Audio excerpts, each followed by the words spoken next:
Hola y bienvenidos a la Daily Hustle. Soy Enrique Byrnes y presidente de esa mejor cerveza.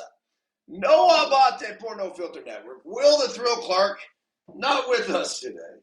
Miguelito San Dieguito, not with us today. But as we do each and every single morning when we come on here, we properly salute our boys and each and every one of you. Yes, yes, yes, yes, yes, yes, yes. Woo. A very pleasant good morning to you on the 25th day of October, 2024. Tonight is the start of the Fall Classic between the New York Yankees and Los Angeles Dodgers. We have a Daily Hustle email that just went out. I will get to that in a second, but first let's get to our title sponsor, Bet Online, the number one online gambling destination for all the latest news, scores, odds, and predictions. Go to Bet Online. We have the World Series going. We got college football tonight. We got the NFL on Sunday. We got NBA action back. It's fantastic. I actually watched the Clippers game the other day. And I don't know if I was watching because I actually like the basketball. I'm kind of mid to it. I was very lukewarm on James Harden. How he ended up with 8 assists, I have no idea. I felt like he never passed the fucking ball, but he did pull off a couple, like, no looks, this and that. I felt like they could move the ball around a little bit better, but I'm probably a little bit more from the old school when it comes to hoops. And the game was just, it looked like there's a bunch of one-on-one shit going on. And then Harden would take it down inside and, 5 guys collapsed on him.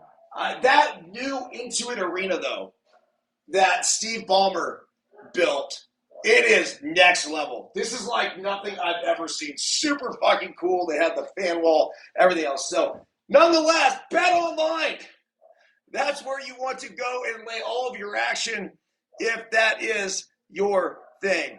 The other title sponsor here, let's not forget, Let Them Play, a parenting and coaching guide to use sports. We have way too many of these books left. Way too many. Like, not even freaking close to the amount that we should have sold. This needs to be a New York Times bestseller. It is parenting and coaching advice for all of us. I need to go back and read it. It's gold. So trust me on this. Go to ericbyrnes.com to secure your copy. And when you're there, you can get yourself a foot reflexology board. That's right. Team Go Hard Foot Reflexology Board. This is straight pressure points, which promotes blood flow throughout the course of the entire body and feels really, really, really fucking good. So on that note, let's get rolling for today's Daily Hustle. Titled, Just Win, Baby. Buenos dias. Today is Epic Friday, October 25th, 2024. And tonight is game one of what should be an epic World Series between the New York Yankees and Los Angeles Dodgers. Daily Hustle quote of the day. I just want to win. Blake Snell. Daily Hustle translation. Ran into MLB free agent pitcher Blake Snell in Vegas last weekend and had a very interesting conversation about his upcoming free agency. Snell began his career with the Tampa Bay Rays before getting traded to the Padres and then playing with the Giants last season. He's a 2-time Cy Young Award winner and at 31 years old seemed virtually unhittable after overcoming a late sign and slow start. A torrid finish to the season makes opting out of his contract with San Francisco a no-brainer, and he should have plenty of suitors and boatloads of cash awaiting him this offseason. The obvious question I couldn't help asking, where do you want to play? The answer, hold on a second here. The obvious question I couldn't help, where do you want to play? The answer, wherever we are going to win. There certainly are other factors, including how large of a contract Snell will be offered, as well as the location of the team, but his insistence on winning and winning consistently seemed very real. We have heard this cliche before, so why is it that so many athletes say the same damn thing? Winning is fun. Winning generally means you are playing and working in a relentlessly positive environment where, for the most part, teammates and staff are efficiently and effectively doing their job. Winning also has the ability to mask certain shortcomings without panic and allows for patience to be had and adjustments to be made. Most importantly, though, winning provides opportunities to play at the highest level on the grandest stage, which leads to massive team, personal, and financial benefits. So the next time somebody tells you winning doesn't matter, politely tell them to fuck off. It does. EB. So let me see here. A very pleasant good morning to you, John Davis, by the way. Thank you for joining us in the chat room. So anyhow, the thing about Snell, and I certainly was one of those guys that I hear the same old bullshit, and you're like, oh, okay. But then when you're willing to step back and actually think about what they're saying, it makes a lot of sense. And it sounded like Snell was more interested in not only just winning, but winning consistently. Now, I then asked him, I'm like, yeah, I said, I get it, dude, but there's only so many things you can really control in that manner. Now, there's two teams, in my opinion, and that's basically it, that have proven to be consistent winners year in and year out over the past 10, 15 years. And those teams are the two teams that just so happen to be playing in the World Series starting tonight, the New York Yankees and Los Angeles Dodgers. So you then think about the free agents that are coming up, and whether it's Snell or anybody else, if you do want to play for a winner and you want to guarantee that you're going to win every single year, remember this: the Yankees have not had a season below 500 in 30 fucking years. Like, just something just so ridiculous. So that is winning. That's the epitome of winning. I remember last year they were chasing that mark to get back over 500, which they eventually did. Now, the Dodgers, sure, you can make the argument they only have the one World Series in 2020 in the shortened COVID season, but it doesn't matter because every single year this team's getting to the postseason, and obviously this year has a very good chance to win the entire thing. By the way, the line tonight, I was a little shocked. You have Garrett Cole on the mound for the New York Yankees going up against Jack Flaherty. Flaherty's been meh in the postseason. Cole's been good.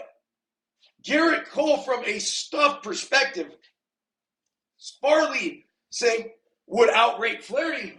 Yet, tonight in Los Angeles, the Dodgers are minus 130 favorites. I get the pick'em. I can see it minus 110 both ways. The minus 130 doesn't make any sense. Let's scrap home field advantage for a second, too. I don't think it fucking matters. Not in baseball. The New York Yankees are stoked to be playing in Los Angeles. And not only that, they're going to have a fuck ton of fans out there at Chavez Ravine tonight. So I don't think the home field advantage will play much at all. Back in New York, I'd have to check the weather, but maybe that could affect things, thinking that the Yankees would be more used to colder weather if they had to deal with it, certainly more used to their stadium, so they could get a little bit of a boost there. I also don't think there's as many Dodger fans, at least Los Angeles Dodger fans, that will travel back to New York as opposed to the Yankee fans making their way out west this time of year, especially as it gets colder and colder in the Big Apple. So this is as exciting of a World Series that I think we have had, at least anticipation-wise, going into it, maybe ever in my life. Because you go back to 1981, and I did hear this number. Ready for this? In 1981, the World Series between the Dodgers and the Yankees. Ready? How many viewers? 41 million. 41! Like, we're doing Super Bowl type numbers. Like, it's just insane to think. And they were saying that they were hoping for 20 million for this series. The problem is this, and you guys know this as well as I do. We have too many fucking options.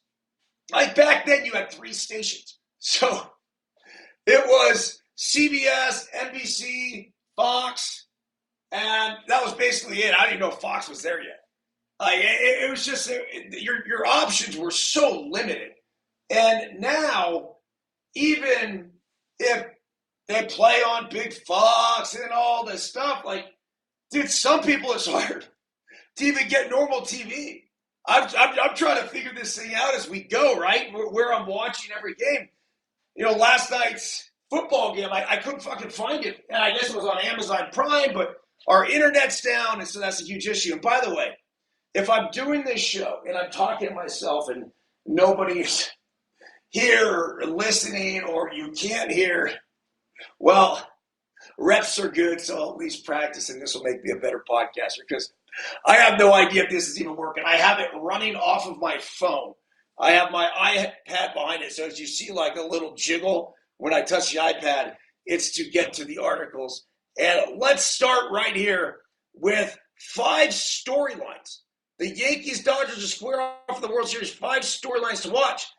Number 1, Shohei Ohtani and Aaron Judge share the game's grandest stage.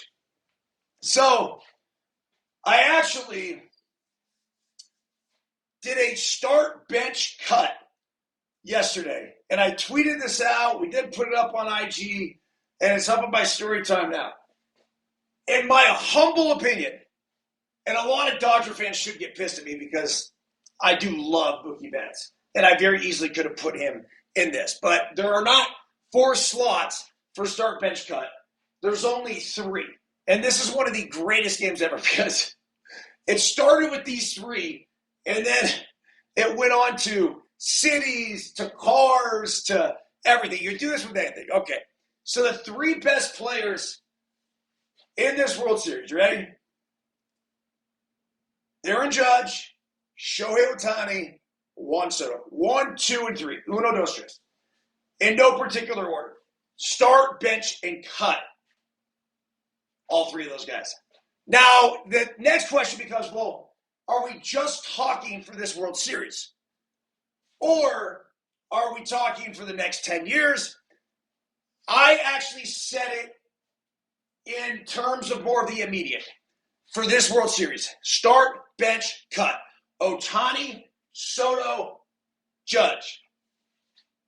I'm starting Ohtani. I feel like Ohtani more than anybody could change the game with one swing of the bat. And I say that, and Soto just actually did that as he won the Yankees the American League Championship Series. Obviously, I think the best pure hitter is Juan Soto.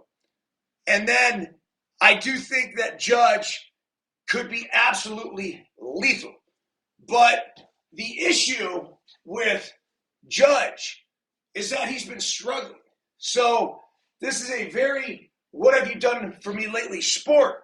The one thing, though, about Aaron Judge is that Judge fucking owns the Dodgers. His career numbers against the Dodgers are better than anybody in the history of baseball. Now, I don't know where they chop the plate appearances and whatever else. I think he has a career 41 plate appearances against the Dodgers.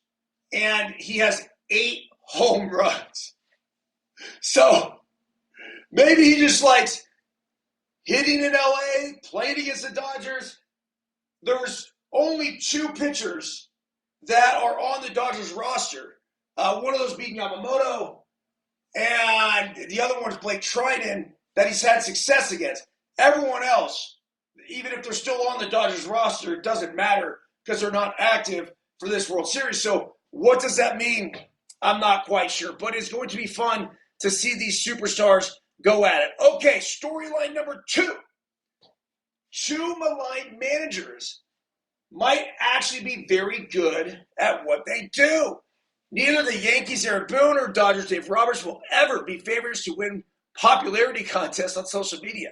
And despite weathering a few storms to pilot their respective clubs to the pennant, neither is likely to win Manager of the Year, an award for which tepid expectations are typically a prerequisite and which don't apply in places like Los Angeles and New York. Yet Roberts' .627 winning percentage ranks first among active managers, minimum of 315 games, while ranking in the top 5 all-time according to Baseball Reference. Boone's .584 winning percentage ranks second behind only Roberts among active managers and is good for the top 15 of all time. So think about how much shit that these managers get. And it comes with the territory. If you're going to manage the Dodgers, if you're going to manage the Yankees, you are judged based off of world championships. And unfortunately, for both of these teams, you got to go back 15 fucking years other than the COVID-shortened Dodgers championship to when the Yankees won in 2009. So it should be fun to see the two of them play their chess match. Who will break away from the computer geeks? Which manager is going to be the guy that says, fuck it, I'm going to go with my gut instinct here and ride with a pitcher, maybe one batter too long? Go ahead and let the right-handed hitter who, say, was hot and swinging the bat and barreling balls get that at-bat against the right-handed pitcher. This is a chess match, certainly. You want to put your guys in position to succeed, but remember, I think the World Series is different. I think there's a gut feel. It's almost like you can play by the numbers, by the numbers, by the numbers, by the numbers all fucking year. That's fine. At one point, you're going to have to make a decision based on what this is telling you. So the former UCLA Bruin and USC Trojan who used to play against each other in college should have an epic match. Okay, number 3 here. Get ready for a lot of power and patience. It's a logical strategy that only the best teams reliably execute. When you swing at the right pitches, you'll have a better chance to hit home runs. The Yankees and Dodgers seek out and pay handsomely for players who do this well, which means that we'll see lots of deep counts and deep drives if both lineups are sharp. The Yankees led the majors in walks and homers, and the Dodgers led the NL in both categories too. Wow. That's fun. It is. I think there's going to be a shit ton of offense in this series. It is. I mean, it's an offensive juggernaut in both lineups. Like, both of these lineups have the potential to do some serious damage. The OU tonight is 8.5. And I wonder if there's an OU you could play for the entire series. I guess probably not based on how many games it goes. But I see a lot of runs being scored in this series. I also see, and it was crazy, usually you get this time of year, it's like, oh, pitching, defense. Well, there's only so many starters, right? The starting pitching only going 3-4 innings at a time. If both teams are lucky, it then gets the bullpens rolling. And yeah, sometimes it works, but I think we're at a point of the year where these guys are depleted. And we start to see that in the championship series. Okay, number 4 here. The Juan Soto Showcase. The World Series begins Friday, which is Juan Soto's 26th birthday. Hey! Happy birthday to Juan Soto. He's already heading into what should be a lucrative winter thanks to his relative youth and elite skills in the batter's box. The Yankees traded for Soto at the winter meetings and watched him piece together one of the best platform seasons since the advent of free agency. You ain't kidding, man.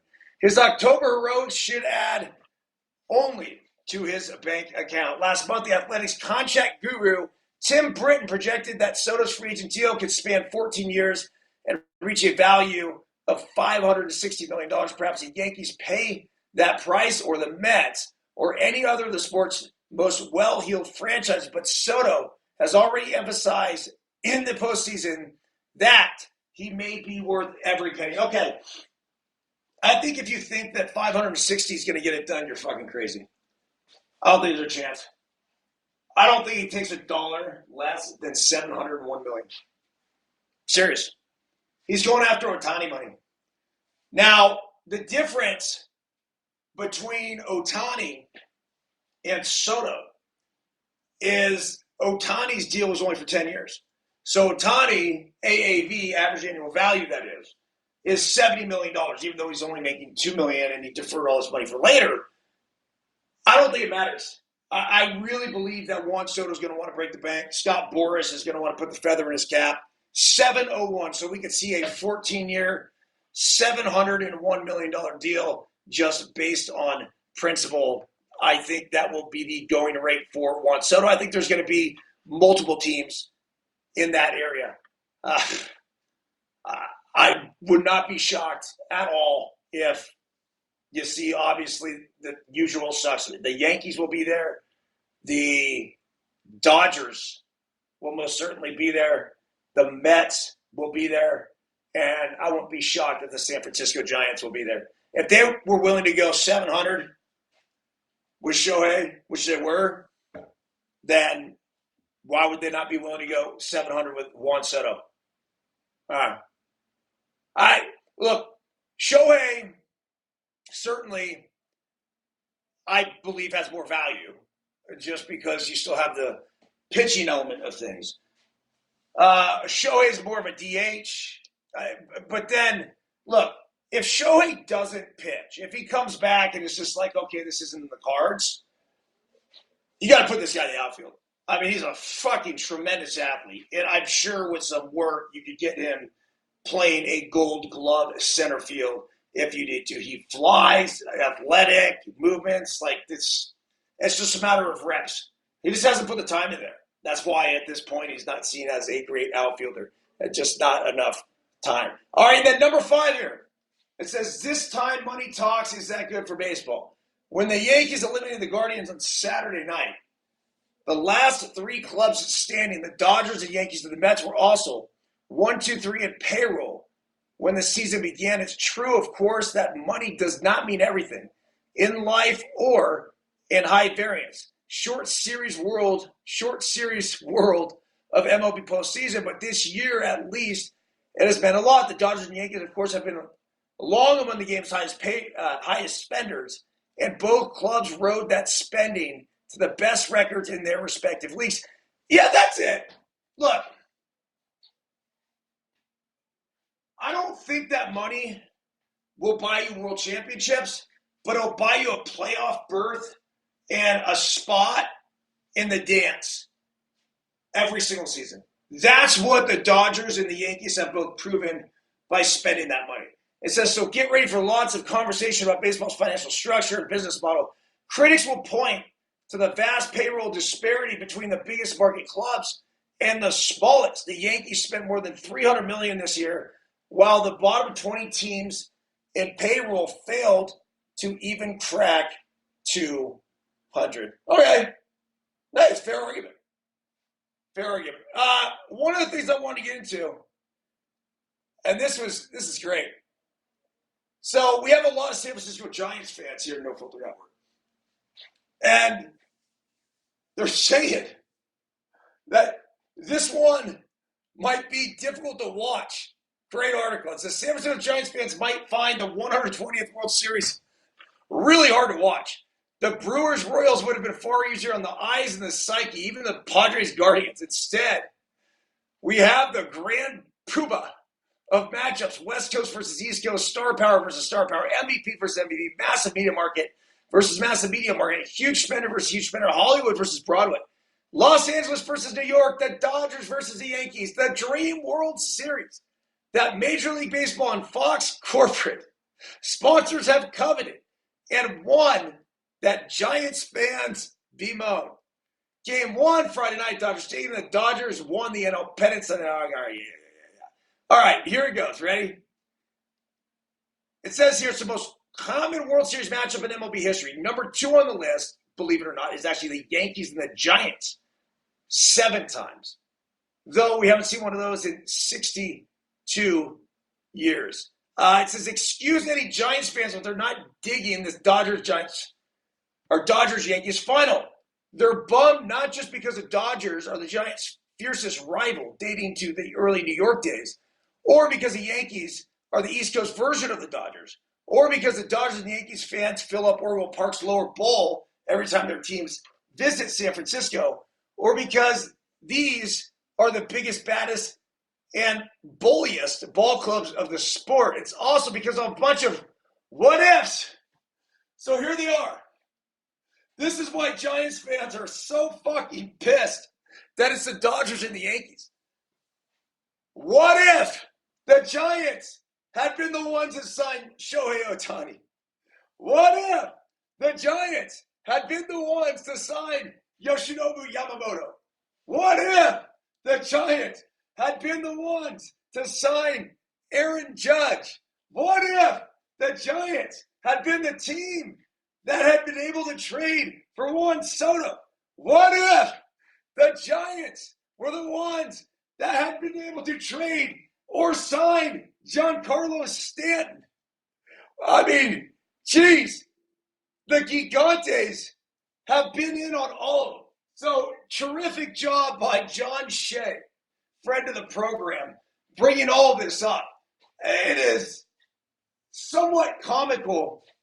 And yeah, I get it, Giants fans, if you may not be laughing.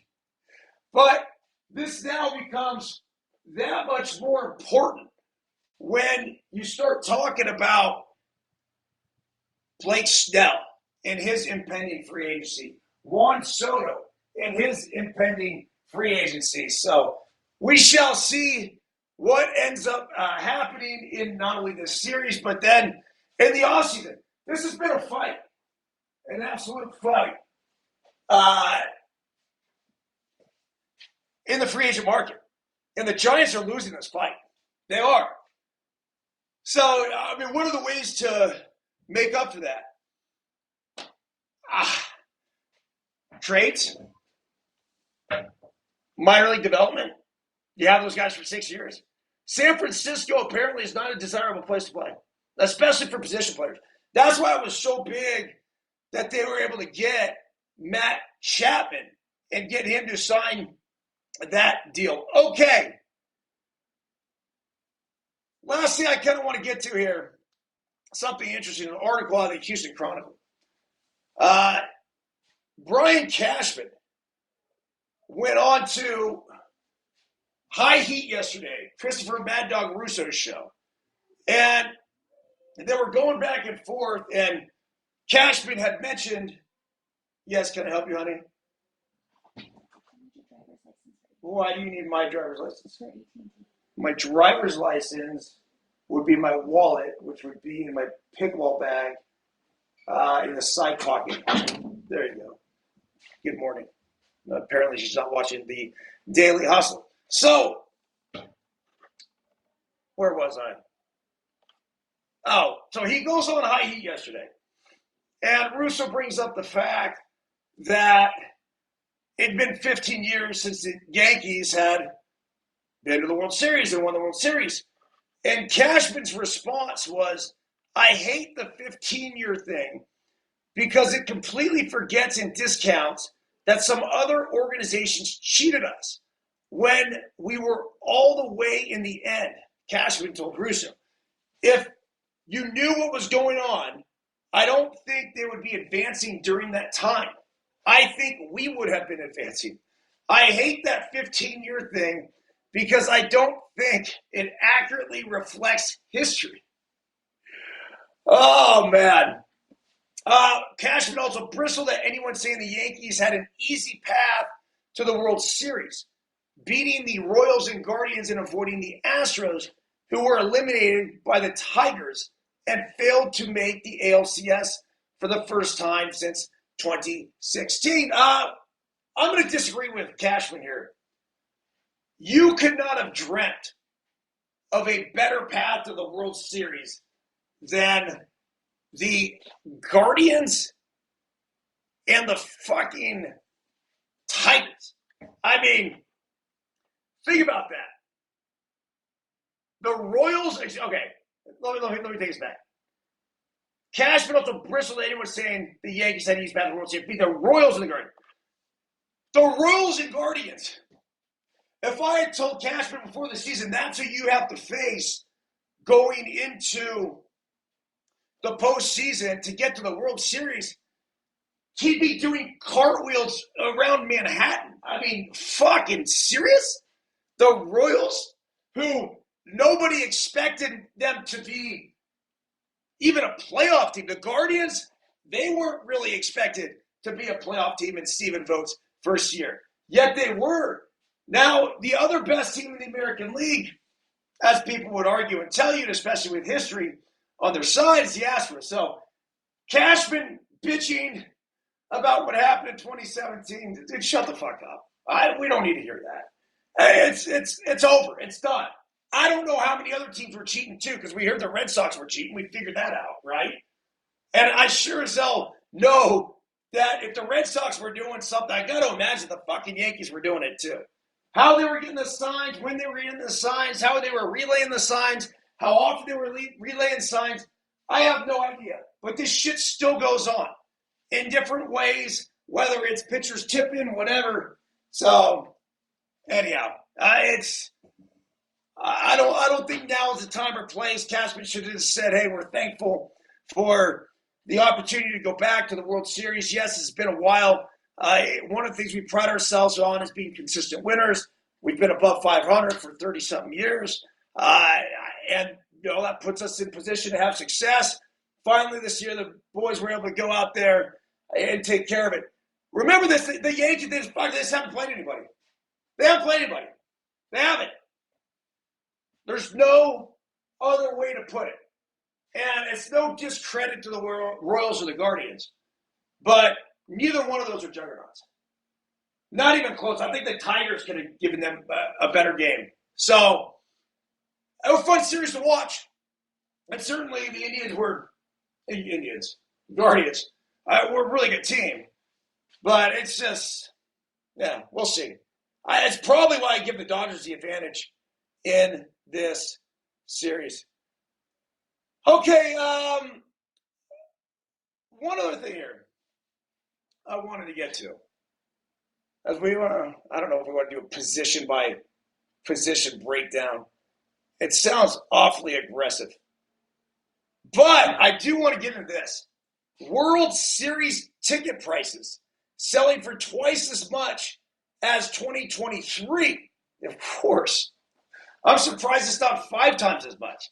The New York-Los Angeles matchup, coveted for years by many within baseball but not played in the fall classic since 1981, has immediately driven ticket resale activity generally not seen since the Cubs famously broke their 108-year championship drought in 2016. Among the key indicators of the ticket market around the 2024 World Series starting Friday at Dodgers Stadium, the average list price for this year's games, $3,877. Holy shit.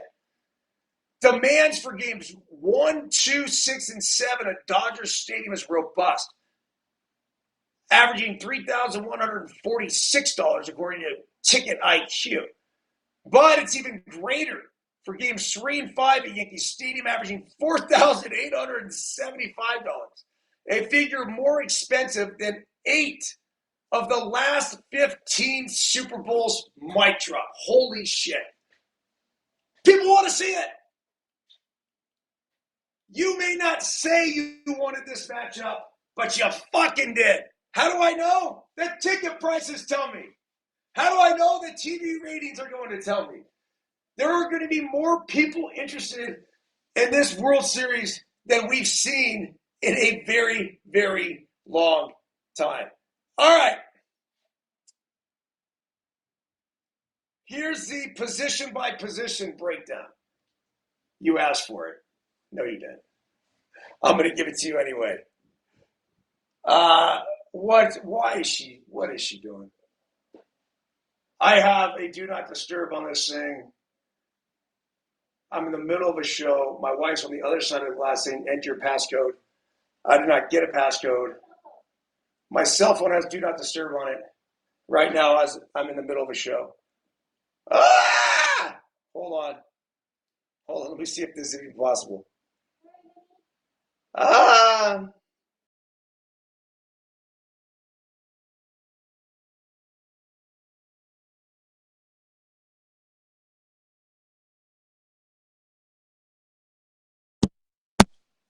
I'm frozen.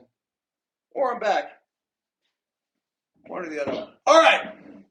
So, going back to that position by position breakdown. You got catcher. If we're green October facial hair, then Yankees Austin Wells. Sweet Stash gets a nod over cleanly shaven Will Smith. But if we're going by baseball performance, it's much closer. Yeah. Yeah.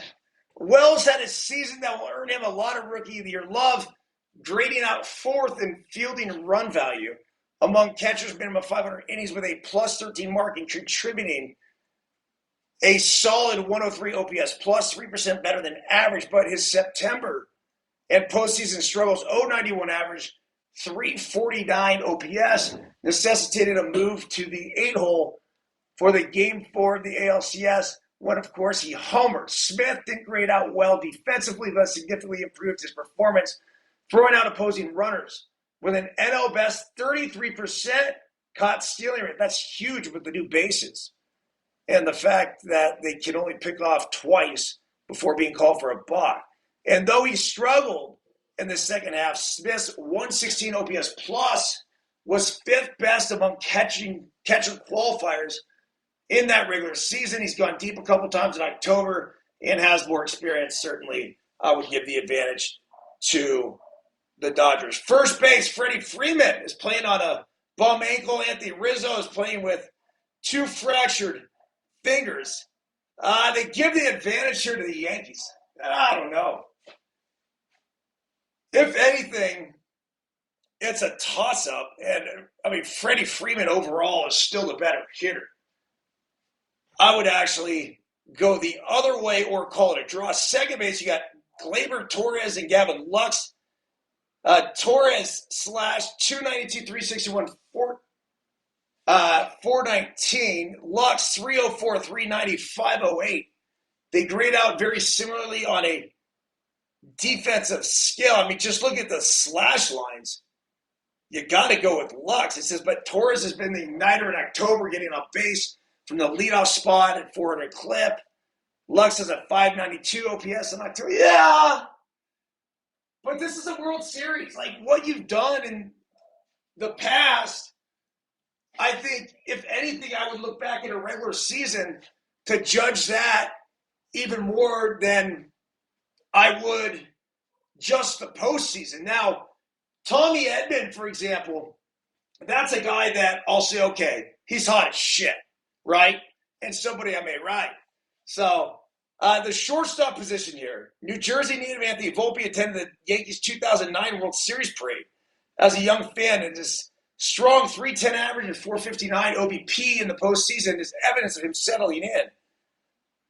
But in an unsettled shortstop situation in which Mookie Betts moved back to right field and Miguel Rojas is banged up, he needs surgery for a sports hernia. Utility man and midseason trade acquisition, Tommy Edman, the Stanford product, has seized the moment for the Dodgers. He was the NLCS MVP and even assumed the cleanup spot in this loaded lineup with an 11 for 27 showing, a homer, 3 doubles. The sample size is small, but the absence of clear edge, we're going to ride the wave on this one and go with the Dodgers. Third base, you got Max Muncy Let's see here. He finished the regular season 141 OPS plus, 15 homers. The Dodgers can also use Kike Hernandez here. I mean, he's certainly in the conversation when it comes to third base. I just got to find a place for that guy in the lineup. The Yankees, Jazz Chisholm Jr., meanwhile, took up third base for the first time after a midseason trade from the Marlins and instantly took on a starring role for the offense. Under the hood, though, he's had essentially the same hard hit and pull tendencies he was putting up in league average season in Miami. He's 5 for 34 in October. The advantage goes to the Dodgers. Left field, you got Teoscar Hernandez and Alex Verdugo, giving the big advantage to the Dodgers, although I like Verdugo. And I wouldn't be shocked if he gets a big hit or two here in the World Series. Center field, Andy Potts versus Aaron Judge. We don't even need to discuss that one. Clear advantage for the Yankees. Right field, well, it's, let's see, Juan Soto, who just hit the go-ahead homer in the LCS clincher to further pad his freezer profile after slashing 288, 419, 569, the career best, 41 homers in the regular season. Today is his birthday. And then you got Mookie Betts, who gamely took on shortstop earlier this season before shifting back to his gold glove position at right and slashing 289, 372, 49, 1 along the way. He had everybody talking about his October struggles for like one day earlier this month, only to post 1,000 OPS with 4 homers in the NLDS and NLCS. Betts will likely be a Hall of Famer and is a 2-time World Series champion already. And his defense is by far the best in this matchup. Soto already has 1 ring on his Hall of Fame trajectory of his own. My editors won't let me declare a push because we need somebody's picture in the graphic. It looks much nicer than a blank space. I'm going to take Soto. Okay. I'm good with that. I mean, you can take Soto, you can take Betts. I'll take Soto too, just based on that last win. You got to ride the hot guy. Overall, though, from a defensive perspective, you know what? I'm going to change my mind. I don't do this very often. Fuck it. I'm taking Betts. For one series, I think he can make a gigantic impact defensively. There's going to be a lot of balls hitting to the outfield. Look for Mookie Betts to continue his hot hitting. Again, over 1,000 OPS, 4 homers in the NLDS and NLCS. And then you go ahead and back that up with what he's able to do defensively. Right field in Dodger Stadium certainly has some space, and not as much in Yankee Stadium. Potentially play him in the gap. You could shift the center fielder over and let him roam more of that ground. There's strategic ways you can play this. I'm going advantage Betts. Yeah, it's certainly a tough one. Designated hitter, Giancarlo Stanton, who's obviously been on fire. And then there's this guy named Shohei Ohtani. As great as Stanton's been, no fucking way. You can't do it. How about starting pitching? I can't believe the Dodgers have been able to do this. The Dodgers have Clayton Kershaw, Tyler Glasnow, Tony Gosselin, Gavin Stone, and Dustin May on the shelf. That's why they've had to bullpen their way through multiple October games. Hardly what one would expect from a team with a $300 million payroll. A midseason trade for Jack Flaherty was the same grace, though he was roughed up in 2 of his 3 postseason starts against the Padres and the Mets. Yoshinobu Yamamoto, who missed much of the year with a shoulder issue, has settled down after struggling in Game 1 LDS, and Walker Buehler appears to be figuring out how to succeed without the same fastball he had prior to Tommy John surgery. Still, this group is thin. Yes, very thin. The Yankees, on the other hand, have the series top ace of Garrett Cole and Carlos Rodon. Rodon's legit. Seems to have learned how to temper his emotions in October and be something closer to the guy the Yankees signed as a free agent. Clark Schmidt followed up a breakout year with 2 decent road starts in Kansas City and Cleveland. Luis Gil is walk-prone, but had a rousing first full season that could result in a top 3 finish to the AL Rookie of the Year. Advantage Yankees in that one. All right, how about the bullpens? It's hard to know what to expect here because it's entirely possible both of these units run out of gas, and this is what I was saying. Bullpens have been used to an extreme, both with these and the other teams in October, but the Dodgers and Yankees have both benefited from new looks down the stretch, with the Dodgers dealing for Michael Kopech and the Yankees enjoying a breakout performance from once struggling starter Luke Weaver. The Yankees have got a 2.56 ERA in 38 innings from their bullpen, which held opponents to a 609 OPS over the first two postseason series. The Dodgers' relief is a little higher, so it's 2.94, but in more innings, 49 against a superior offensive opponents of the Padres and the Mets, as opposed to the Royals and the Guardians. Actually, the Dodgers' top six relievers, Trinan Phillips, Anthony Banda, Daniel Hudson, Kopech, and Alex Vesia, have a .84 ERA and 450 opponent OPS in the postseason. That's why they're so lethal. So you take those top six relievers of the Dodgers and you give them the high leverage innings when it fucking matters, and they're virtually unhittable. So Dodgers distinct advantage. The prediction here, it says this is the 12th time these clubs have met in the World Series. That's the most common matchup in postseason history, and it's had a pretty common outcome, with the Yankees winning 8 of the prior 11. What does that mean now? Absolutely nothing. In the 2024 regular season, the Dodgers beat the Yankees twice in 3 meetings at Yankee Stadium. What does that mean? Absolutely nothing. I don't know. All that matters now is which staff can contain an opposing offense capable of controlling the zone. The Yankees and the Dodgers rank 1-2 in walks this season, and then making pitchers pay. And in that regard, it would appear that the Yankees have the upper hand in terms of getting these games to start off right. But the Dodgers' base running, they have 11 steals in 11 postseason games, is better than the Yankees. Their defense is better than the Yankees. Their performance this postseason with runners in scoring position, 311, 372, 594 slash line, has been much better than the Yankees, who've been hitting only 181, 308, 319. Los Angeles also had a more difficult road to October. All these things are going to work in the Dodgers' favor as they turn the historical tables and win their first World Series since 1988. It's going, first full season World Series since 1988. It's going to take a while. The Dodgers at 7. That's funny. I'm not fucking with you guys. Dodgers at 7 is my prediction. This is Anthony Castrovitz. Anthony's great. I'm not kidding you. I got a text from my guy Cam over at Bleep today. I had to give him my prediction. I said Dodgers at 7. Gave it to him. They're building some graphic, doing their thing. This is the first time I've read to the end of this article. The very first time. And Anthony is on the same page as I am, Dodgers in 7. So it's going to be a hell of a series.